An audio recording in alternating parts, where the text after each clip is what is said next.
Welcome to the competitive world of Rainbow Six Siege.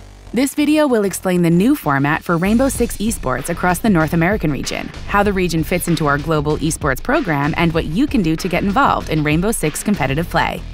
First off, let's set the scene. Globally, 4 regions compose the Rainbow Six Esports program: North America, Latin America, Asia Pacific, and Europe. Each region has its own dedicated competitive format that we'll dig into a little later. On a global scale, the Rainbow Six Esports program refreshes every year.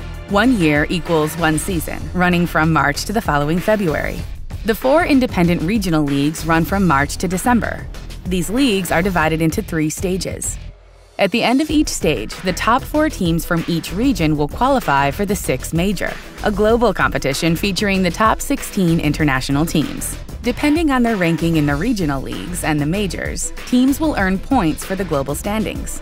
At the conclusion of the 3 stages in December, the 16 teams with the most points in the global standings will automatically qualify for the Six Invitational. 4 extra teams will have one last chance to qualify for the competition through regional open qualifiers, making the Six Invitational a 20-team competition, the most prestigious Rainbow Six esports event, and a chance for teams to dominate the global stage and prove they are the best in the world. Let's move on to the North American League structure. North America has proven itself as the region to be reckoned with in Rainbow Six Esports. Home to the most elite teams and the 2020 global champions, our drive to compete and entertain is second to none. In the North American League, we have 12 teams competing each season, 8 teams in the US division, and 4 teams representing the North in the Canada division. Each division will have their own exciting new format. Let's begin with the US division. To kick off our new program, we will be introducing an exciting double GSL format with every match being a best of 3.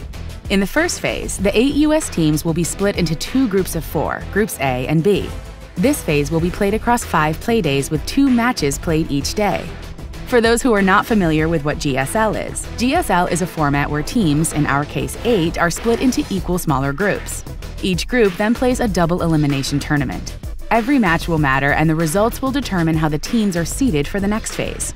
Upon completion of the first phase, we will use each team's results in their respective groups to create 2 new groups.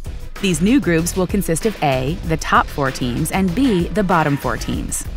In the second phase of matches played across the remaining 5 playdays, Group A matches will determine which teams will rank 1st, 2nd, 3rd, and 4th, and Group B will determine which teams place 5th, 6th, 7th, and 8th for the US division. Now, let's look at the Canada division. In Canada, the 4 teams will be placed in a single group, playing 1 match playdays over 5 weeks per stage. The Canada division will be played in a best of 3 GSL-style format. Final ranks will be determined by the team's match results. The 1st, 2nd, and 3rd placed US division teams are automatically qualified for the major at the end of each stage. The North American Regional Qualifier is a team's last chance at making it to the majors, where teams will have to prove themselves or leave defeated. The US division teams placing in 4th, 5th, and 6th place, as well as the 1st place Canada division team, will attend the NA Qualifier to battle for the 4th and final NA spot at the major. These 4 teams will compete in a best of 3 GSL-style format. All regions qualify for global standings points, leading to the Six Invitational. Here's what that means for North America. The 4 North American teams that attend a major will receive points based on their performance. The teams earn points at the Six Major depending on where they place in that event. The 3 remaining teams from the NA qualifier receive points, but less than those teams who attended the major. The other NA teams who attended a major qualifier but did not make it to the Six Major also receive points for being the top teams in their region. The 7th placed US team is also attributed points, but fewer still than the teams that made it to the NA qualifier. Each stage will follow this model. The North American League will end with a multi-day finals event in December to name our NA champions.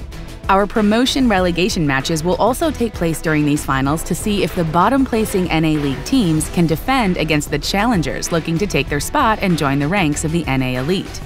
We kick off our finals with our first relegation match. The 4th placing team in the Canada division at the end of the season will play against the 1st placing team from our Canada Challenger League to decide who will go or stay in the Canada division. Next up, the 8th placing team in the US division will face off against the 1st placing team from our US Challenger League to decide who will go or stay in the US division. The North American Finals will have our top 4 U.S. teams battle it out to name our U.S. Division Champion, and our top 2 Canadian teams battle it out to name our Canada Division Champion.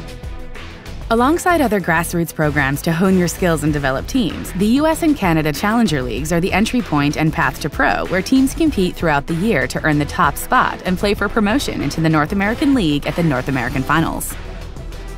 The Rainbow Six North American League is an open ecosystem, allowing anyone to compete and earn their place in Rainbow Six Esports. Whether you are an aspiring player, an organization looking to enter the space, or a fan who loves watching great matches to learn or just enjoy, the North American League is your best place for competition and entertainment. Are you with us?